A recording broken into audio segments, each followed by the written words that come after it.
Bismillah ar-Rahman ar-Rahim. I would like to welcome you to this course, which is called Non-fictional Prose. This is the second reading course in the curriculum in the English language program.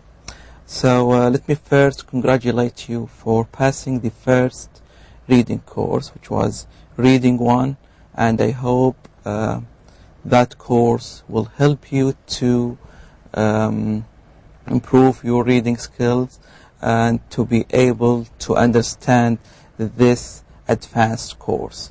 Non-fictional prose is a more advanced course. We are going to study more advanced skills and strategies which will help us to read in English very well, to help us comprehend the English texts when we meet them. So let's give some introduction or orientation for this course. Today I'm going to introduce the course and then talk about some of its objectives, about the textbook and what do we need beside the textbook, and the most important thing, the 1 million question that everybody asks about, which is the assessment, the final exam. So I'm going to talk about the final exam from lecture 1, so we can cut down the number of questions about the assessment and the final exam. So as I said, this is the second reading course. You studied reading 1 before and you passed it. Now you are facing this course. It is called Non-fictional Prose. That means that we are going to study some academic, general English texts, not texts from fiction or from literature. This course is going to help us in different ways. One of these ways, we are going to develop some new strategies to help us read in English. One of these strategies, for example, is to read without knowing every single word. We want to read and comprehend, to understand the whole text without stopping at every single word and then checking our dictionary or asking someone about the meaning of that word. This is one of the strategies. Other strategies is when we meet some keywords, some important words in the text, and we need to understand them, we want to guess the meaning of that word from the context, from the sentence itself, without checking the dictionary. Why? That will help us in becoming fast readers. We save time, especially in exams. In exams, we don't have dictionaries. We don't have anyone to consult or to ask about the meaning of a single word. So if we develop these strategies, I like to call them strategies rather than skills. So if we develop these strategies, we are going to become very good readers. This course will help us also to something which is called scaffolding learning. Scaffolding learning is like you are building something above something until you reach your goal.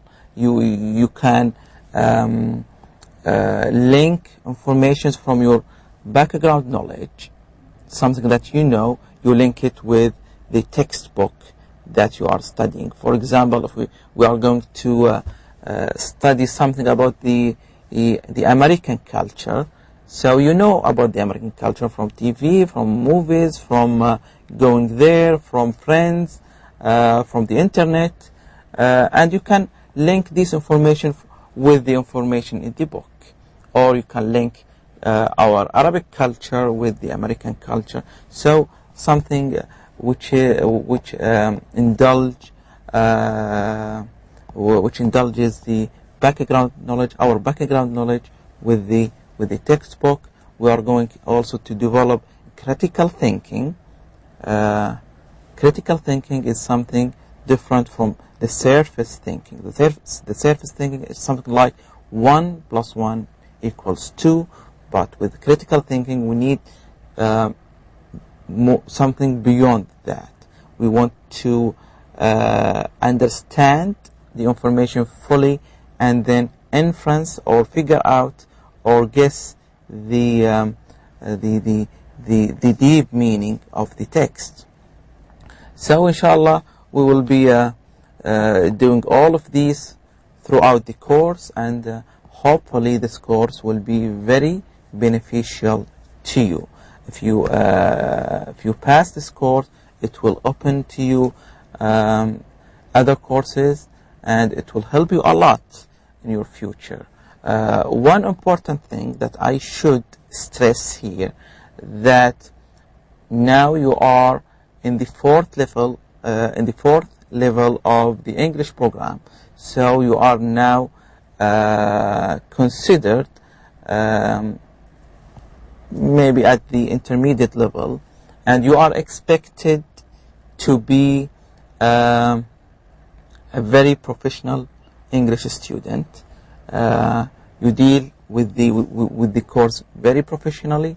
You deal with it in English, and you have to consider yourself that you are really an English major student. Why? Because next year you are going to be introduced to more advanced English courses, like the theoretical English courses, syntax, morphology, discourse analysis, translation.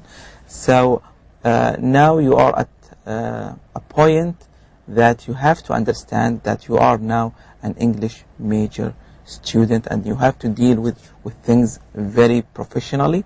And do not say that, well, I am a part-timer, I don't have time. Now you have to have time to study and to focus. These courses, starting from this level, they are going to be complicated, and without complications you are not going to reach success. You have to feel the difficulty of the situation. Yes, it is difficult, but without difficulty you are not going to feel the importance of the course. But if you study very well, understand the lectures, understand the textbook, you are going to be fine. You are going to see or find this course a very easy course. So these are a very simple introduction, and talking about some of the objectives of the course. As I said, we are going to develop some reading strategies. These are the most important things, and we are going to be introduced to these strategies. The textbook that we are going to study is called Mosaic 1, and it's called Reading. And here it says the Middle East version. You can find this this book in Jarir or Al-Abaykan. It is called Mosaic 1. So be careful, not to Mosaic 1 Reading. There are other textbooks called Mosaic 1 Listening, Writing. No, this is Reading, Mosaic 1 Reading. And also we are going to need I advise you to have a dictionary with this textbook. Why? Because we are going to be introduced to a lot of new vocabulary, and I am not going to translate any word to you. I am going to explain in English, so I advise you to get an English to English dictionary. Why? Because this is going to help you to improve your English. If you read the definition in English and understand it very well, you will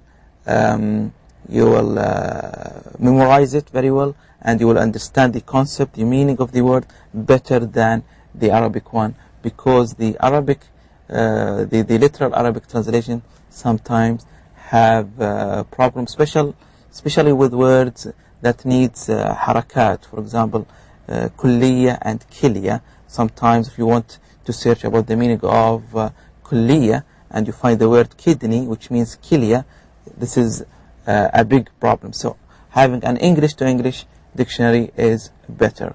I'm telling you from the first lecture. I am not going to translate any word. We are going to read some textbooks and then answer some exercises to check our comprehension, to check our developed strategies. If you ask me, do we need the book? Yes. We are going to depend heavily on the textbook. So you need to get the textbook either in hard copy. You can photocopy the textbook. It's fine. You can have it as an electronic version, as a PDF version. Doesn't matter. What matters to me is that you have the textbook with you. Why? Because it's a reading course.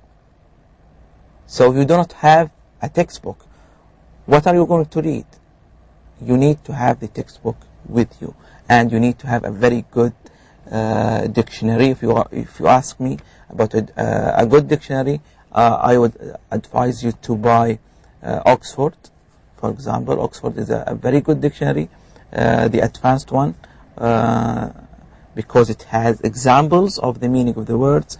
If you want to buy electronic dictionaries, that's up to you, but don't ask me about what's the best one, because I really don't know.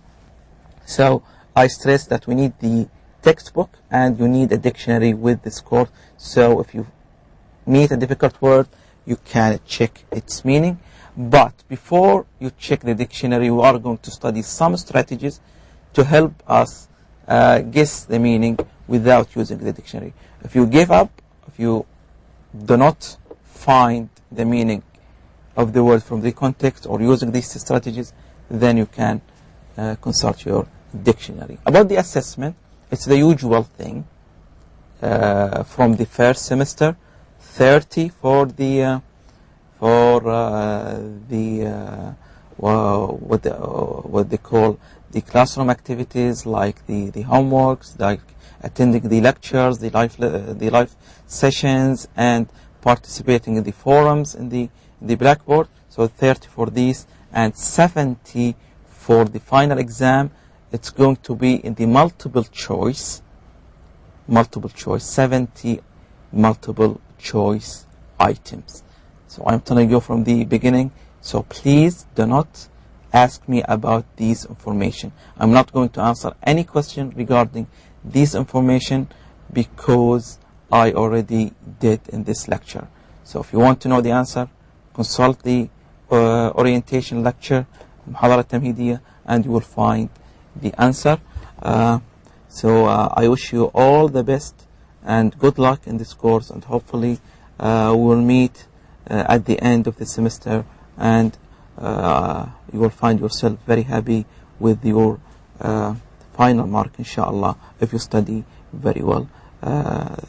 Good luck and thank you.